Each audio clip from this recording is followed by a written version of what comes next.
Howdy everybody. So today I replaced this little pump here. This is the old one. This is the part number.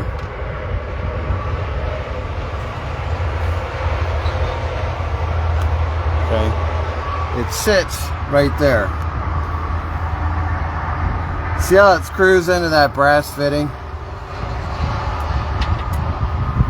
So the brass fitting stays in place. Use a 12mm wrench right here and you turn counterclockwise. But first you want to disconnect your fuel line, so you got a clamp right there.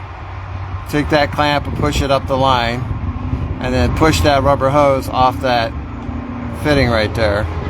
And then there's an electrical plug right behind it. So the electrical plug is kind of tricky.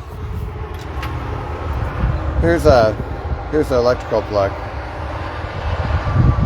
There will be a clip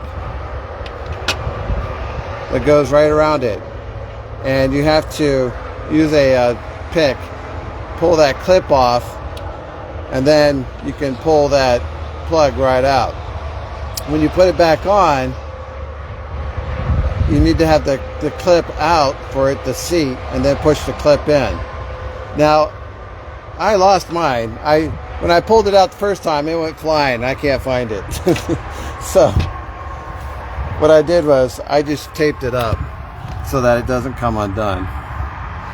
But it's real easy. You screw that back in, get it tight, snug, reconnect your fuel line, put your squeeze clamp back down, and then put your plug in. And don't forget that clip to hold it in place. Then you're good to go.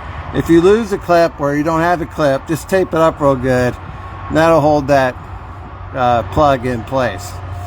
So this is the example where this is for a Freightliner, but if you had a tri-pack Evolution, you would have the same part, but it would look like this, and it would have an inline hose.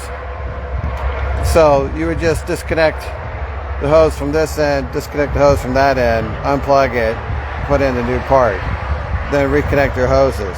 But if you have a Freightliner, what you do is you unscrew this.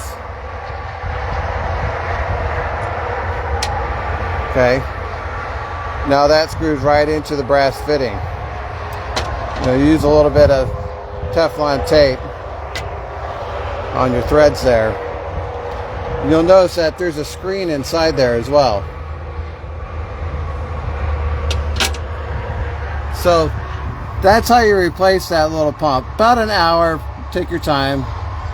It's not very difficult. Tools you'll need. I have a pair of special pliers, nip picks for those squeeze clamps.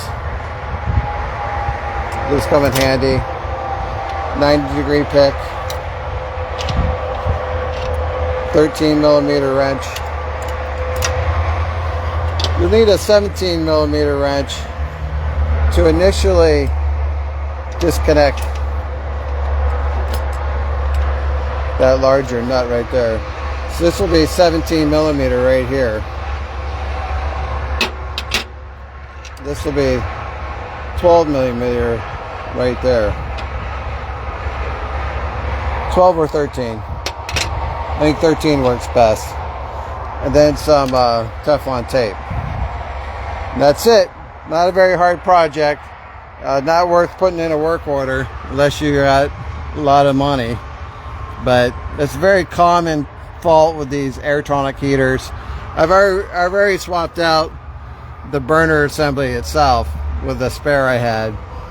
And then I went ahead and replaced that fuel pump. Now it should be good for winter. Alright guys, that's all I got. Thanks for watching.